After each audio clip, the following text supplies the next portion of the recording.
മാതിരി എടോ എൻ്റെ സതീശ എൻ്റെ വീട്ടിലുള്ള പച്ചക്കറികൾ നീ കാണണം മോനെ. എല്ലാം ഞാൻ ഉണ്ടാക്കില്ല. ഒരു സാധനം പോലും ഞാൻ പുറത്തുനിന്ന് വാങ്ങില്ല. അപ്പൊ ഉള്ളിയോ?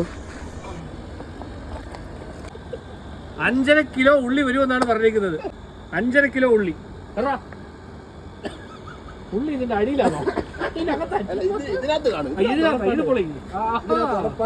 ഇതില്ല ഗൈസ്. ഏനൂൽ കുന്നിലെ കർഷകൻ അതെ, ഇതിലാണ് 5.5 കിലോ. കാണുമ്പോഴറിയാം 5.5 കാനത്തിനുണ്ട്. പൊളിക്കട്ടെ.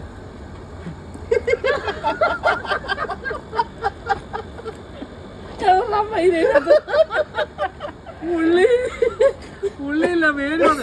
വേര് കിളിച്ചായിരിക്കും ഉള്ളിയാവുന്നത്. കുഴിച്ചു വെച്ചോ കുറച്ചാൾ വീണ്ടും ഉണക്കാം. ഈ തോട്ടമെല്ലാം ഞങ്ങളുടെയാണ്. വിളവ് തരുന്ന തക്കാളി, എന്തുകൊണ്ടാ അതിന്റെ പേര്, പച്ചമുളക്, എല്ലാ സാധനവും ഉണ്ട് ഇതിനെല്ലാം. അതാണ് കാണോടെ വിളവ്. കുഴിച്ച് വേണം കഴിച്ച്.